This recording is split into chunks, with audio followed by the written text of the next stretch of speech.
Assalamualaikum warahmatullahi wabarakatuh. Saya Nazwa Malika Alia Putri dengan NIM 2350501011111036, mata kuliah Sosiologi Peternakan kelas S1. Di sini saya akan menjelaskan tentang kasus naiknya harga jagung membuat peternak resah. Jadi kenaikan harga pakan menjadi salah satu masalah yang dihadapi oleh peternak, khususnya jagung yang menjadi isu krusial bagi peternak di Indonesia.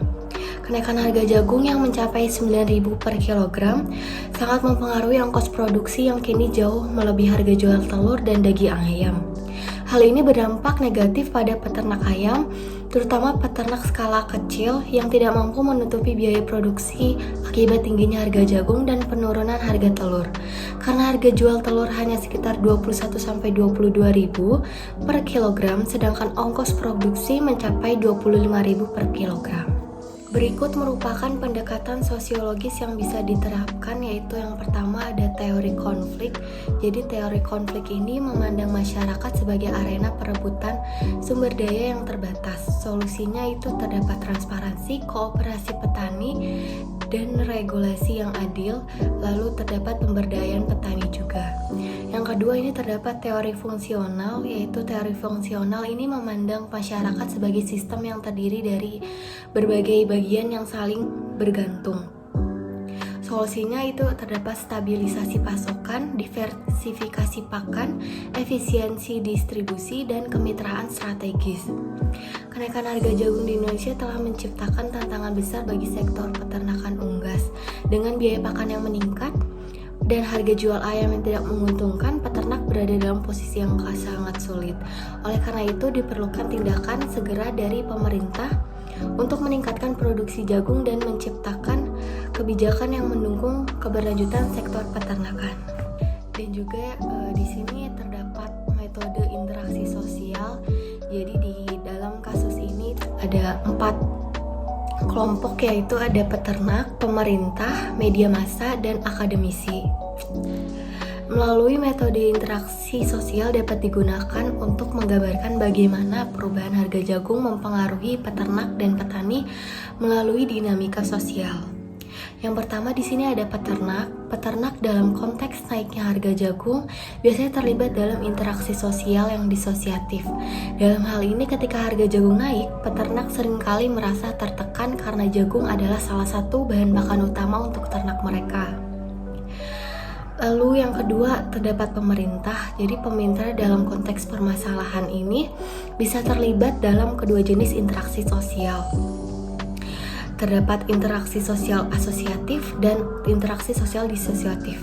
Kalau asosiatif itu jika pemerintah mengambil langkah-langkah untuk mengatasi kenaikan harga jagung dengan kebijakan yang mendukung stabilitas harga seperti memberikan subsidi, mengatur pasokan, atau melakukan intervensi pasar untuk menstabilkan harga, maka pemerintah bisa dianggap terlibat dalam interaksi sosial asosiatif. Lalu untuk interaksi sosial disosiatif ini jika kebijakan pemerintah atau tindakan yang diambil malah menyebabkan ketegangan atau konflik, seperti pemerintah menerapkan pajak atau kebijakan yang meningkatkan biaya bagi peternak atau mengganggu rantai pasokan, maka pemerintah bisa terlibat dalam interaksi sosial disosiatif. Akademisi, jadi akademisi dalam konteks permasalahan naiknya harga jagung biasanya terlibat dalam interaksi sosial asosiatif. Mereka umumnya berperan dalam menganalisis, meneliti, dan memberikan rekomendasi berbasis data yang dapat membantu mencecah.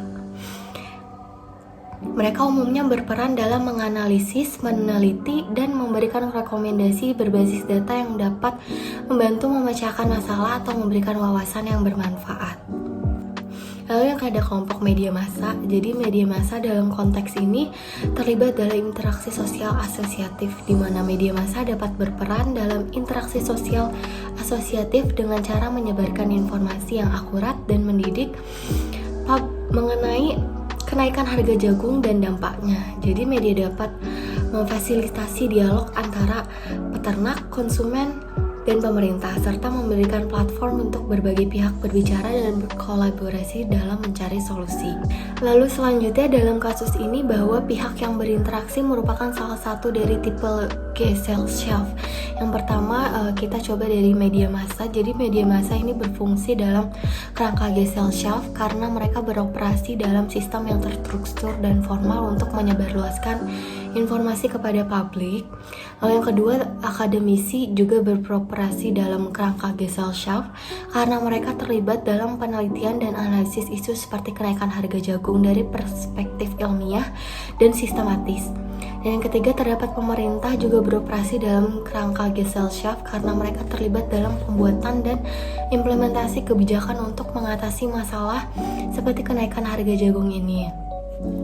Dan juga akan tetapi pada interaksi sosial oleh peternak secara umum Gemeinschaft, namun ada elemen Gesellschaft dalam konteks ekonomi modern. Meskipun peternak beroperasi dalam kerangka Gemeinschaft karena mereka terlibat dalam hubungan sosial dan ekonomi yang lebih personal dan tradisional dengan komunitas mereka, mereka juga terpengaruh oleh struktur ekonomi yang lebih besar yang dapat melibatkan elemen dari Gesellschaft.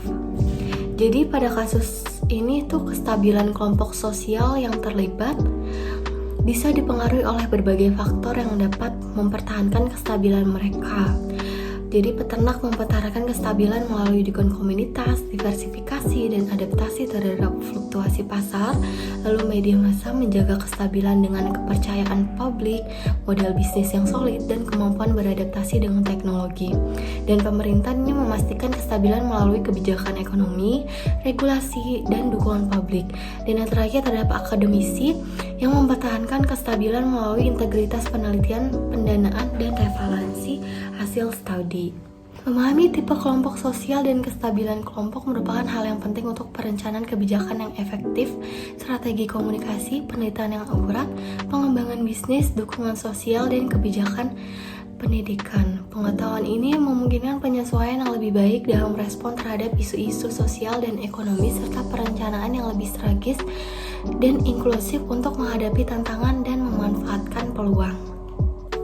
Selanjutnya dalam kasus tersebut terdapat unsur-unsur kultural universal yang meliputi yang pertama mata pencaharian dan sistem ekonomi, yang kedua sistem kemasyarakatan, dan yang ketiga peralatan dan perlengkapan hidup manusia. Dalam kasus tersebut, mata pencaharian peternak terganggu secara langsung oleh peningkatan biaya pakan, sistem ekonomi yang lebih luas terpengaruhi oleh fluktuasi harga dan dampak pada rantai pasokan. Lalu pada sistem kemasyarakatan, merespon dengan solidaritas atau aksi kolektif, sementara peralatan dan perlengkapan hidup manusia menjadi penting untuk adaptasi dan manajemen efisiensi. Ketiga unsur ini berinteraksi untuk membentuk respon peternak dan komunitas terhadap perubahan harga jagung. Solusi untuk mengatasi naiknya harga jagung ini harus melibatkan pendekatan holistik yang mempertimbangkan berbagai unsur kultural universal. Yang pertama, mata pencaharian dan sistem ekonomi. Yang pertama, diversifikasi pakan, intervensi kebijakan, dan subsidi yang dapat membantu mengurangi dampak fluktuasi harga. Yang kedua, sistem kemasyarakatan, dukungan komunitas, pelatihan, dan edukasi dapat membantu peternak beradaptasi dan mengatasi masalah bersama. Dan yang terakhir, peralatan dan perlengkapan hidup manusia, investasi dalam teknologi dan perencanaan risiko dapat meningkatkan efisiensi dan kesiapan menghadapi fluktuasi harga di masa depan. Mengintegrasikan berbagai solusi ini dapat membantu menciptakan sistem yang lebih stabil dan berkelanjutan untuk peternak dalam mengurangi dampak negatif dari kenaikan harga pakan. Lalu berikut adalah analisis posisi strata sosial dari peternak, pemerintah, media massa, dan akademisi. Yang pertama ada peternak. Posisi strata sosialnya itu rendah hingga menengah. Peternak seringkali merupakan pelaku usaha kecil yang bergantung pada hasil pertanian untuk menghidupkan mereka. Kenaikan harga jagung ini membuat biaya pakan ternak meningkat sehingga mengancam keuntungan dan keberlangsungan usaha mereka. Ketergantungan mereka pada harga pasar yang tidak stabil menjadikan mereka lebih rentan secara ekonomi. Dan yang kedua ada pemerintah. Jadi posisi strata pemerintah ini berada di posisi tinggi. Pemerintah memiliki kekuasaan untuk mengatur kebijakan harga, memberikan subsidi, dan melakukan intervensi pasar. Dengan kapasitas untuk memutuskan kebijakan dan mempengaruhi pasar, pemerintah berada dalam posisi yang lebih kuat untuk menangani masalah yang dihadapi peternak. Meskipun kebijakan tersebut kadang tidak langsung menguntungkan semua pihak.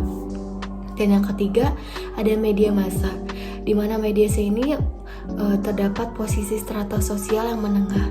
Media massa berperan sebagai penyampai informasi kepada publik dan dapat mempengaruhi persepsi masyarakat masalah harga jagung.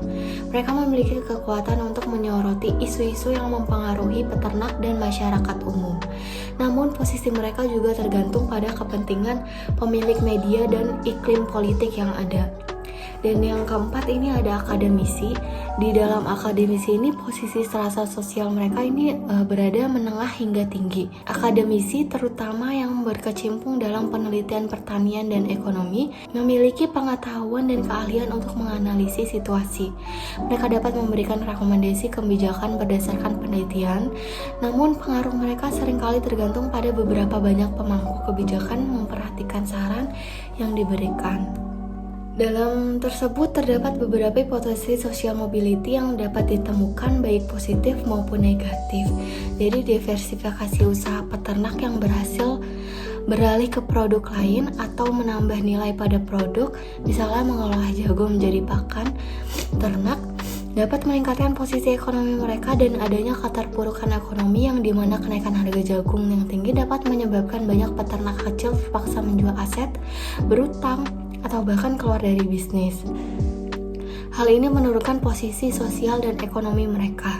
Dalam kasus tersebut, beberapa peternak mungkin dapat beradaptasi dan berkembang.